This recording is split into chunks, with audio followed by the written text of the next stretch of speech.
চুরিয়া গ্রামের ঠিক পশ্চিমের শেষ সীমানায় বিস্তীর্ণ সবুজ ধান ক্ষেতের মাঝে চুরিয়া কবরস্থানটি অবস্থিত।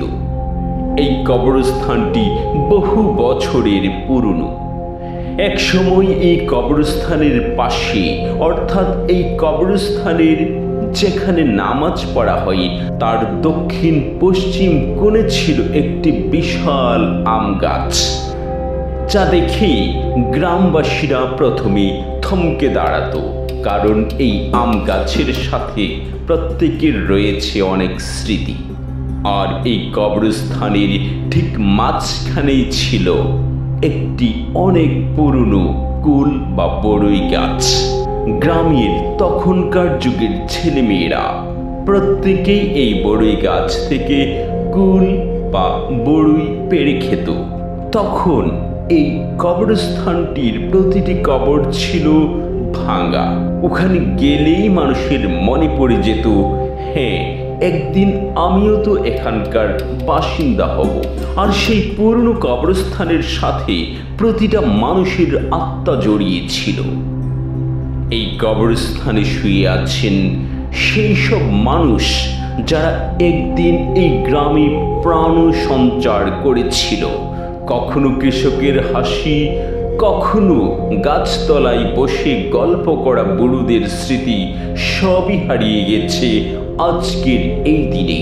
কিন্তু সময়ের ভাঁজে ভাঁজে মানুষ ভুলে গেছে ওই সব স্মৃতি, ওই পুরনো কবরস্থানটাকে, যেখানে কবরস্থানটি ছেয়ে গিয়েছিল গাছ গাছালিতে এবং ঘাসে।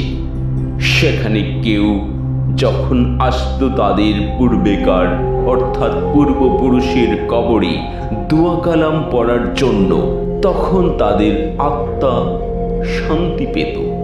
কেউ কেউ সেখানে গড় গড় করে কাঁদতে থাকত, আবার কেউ সুখের মাতম করত।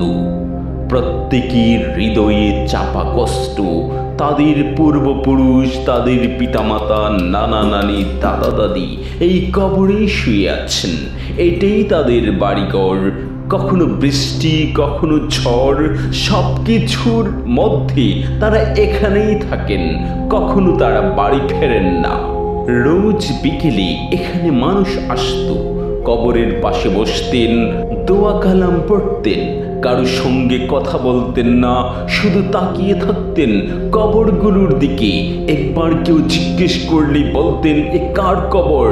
প্রতি উত্তরে তারা কিছুই বলতো না, কারণ তাদের চাপা কষ্ট যতই বলতে থাকে ততই তাদের বেদনা আরো বাড়তে থাকে।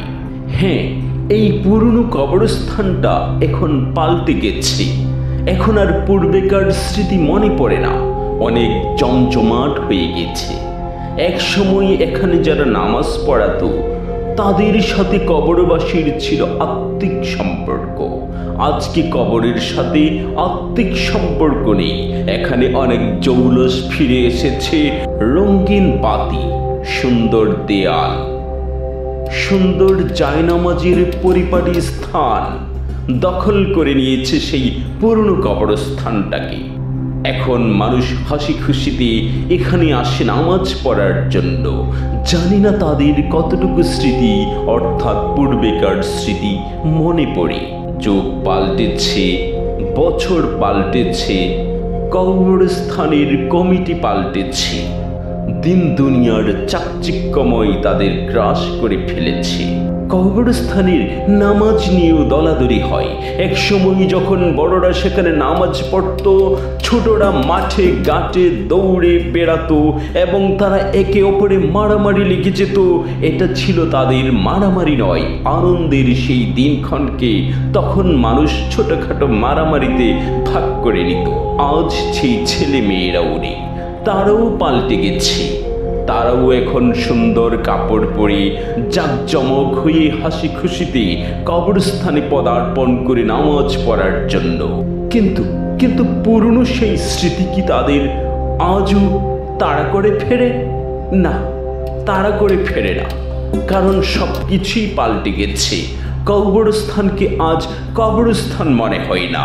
পাশে জমে উঠেছে হাট বাজার, এখন এইটা হয়ে উঠেছে একটি লোকালয়। নিচে মানুষ বেদনা বিধুর, অর্থাৎ যারা জান্নাতি তারা আরাম আয়েশে থাকছে, আর যারা জাহান্নামী তারা হয়তোবা আল্লাহর করুণা পাচ্ছে না। কিন্তু উপরের মানুষগুলো হাসি খুশিতে ঘুরে বেড়াচ্ছে কবরের চারপাশে, এবং তারা কবরকে দেখেও তাদের আত্মা কেঁপে ওঠে না। কারণ কবর হচ্ছে এমন একটা জায়গা যেখানে গেলে আপনার পরকালের কথা মনে হবেই হবে। আর সেই কবরস্থান যদি হয়ে ওঠে চাকচিক্যময়, সেখানে কখনো আপনার আত্মার শান্তি মিলবে না। আপনি মনে করতে পারেন এই চাকচিক্যময়ের মাধ্যমে হয়তো আমি পরকালে মুক্তি পেয়ে যেতে পারি। না, মুক্তি পাওয়া হয়তো নাও হতে পারে। কারণ এই কবরকে চাকচিক্যময় করতে গিয়ে অনেক মানুষের দাদা দাদি নানা নানির কবর কাটা পড়েছে। তারা তাদের কবরটাকে খুঁজে পাচ্ছে না, ঠিক কোন বরাবর তাদের কবরটা ছিল। হ্যাঁ, আমি নিজেও আমার পিতার কবরটা ঠিকঠাক ঠাউর করে উঠতে পারি না ঠিক কোন বরাবর এই কবরটা ছিল। তাহলে এই চাকচিক্যময় কবরস্থানের দরকার ছিল, বাট এতই দরকার ছিল না যে আপনার পিতামাতার কবরটাকে কেটে চতুর্দিকে বাউন্ডারি বা দেয়াল আটকে আপনি সৌন্দর্য বৃদ্ধি করবেন। আর এই কবরস্থানের মাধ্যমে যেহেতু আমাদের গ্রামের প্রতিটা মানুষ আল্লাহর সান্নিধ্যে চলে যায়, হ্যাঁ, এটাকে নীরব নিস্তব্ধ করে রাখাই ভালো, যাতে এখানে আসলে মানুষের হৃদয় কেঁপে ওঠে, সে সালাম দেয় এবং সে একটু দোয়া দুরূদ পড়ে। আর যদি চাকচিক্যময় করে ঘরে তোলেন তাহলে এখানে মানুষের হৃদয় থেকে কোনো দোয়া আসবে না, এমনকি সালামটাও না আসতে পারে। হ্যাঁ, হবে কি সেই আগের মতো দিন? আসবে কি সেদিন যেদিন আবার এই কবরস্থানে দাঁড়িয়ে মানুষ তার পূর্বেকার মানুষদের স্মরণ করবে? আজকে হয়তো কবরটাও অনেক চাকচিক্যময় হয়ে গিয়েছে। ঘাসে ঢাকার পরিবর্তে সেই কবরটা হয়তো ঢাকা থাকে কোনো লোহদণ্ডের খাঁচায়। একদিন আবারও এই কবর মানুষকে স্মরণ করিয়ে দেবে সেই দিন। কারণ পৃথিবী যতই চাকচিক্যময় হোক না কেন, আল্লাহ তাকে আবার সেই স্থানটিকে পূর্বের মতো আবার ভয়ঙ্কর করে তোলেন এবং মানুষকে স্মরণ করিয়ে দেন, জি, এর মাধ্যমেই তোমরা আমার পথে চলে আসবে এবং তোমাদেরকে মৃত্যুবরণ করতেই হবে। এই ভয়ঙ্কর পদ্ধতির মাধ্যমেই পৃথিবীবাসী আল্লাহর সান্নিধ্যে চলে আসে। তাহলে কবরকে স্মরণের মাধ্যমেই আমরা আমাদের জীবনকে পবিত্র করব।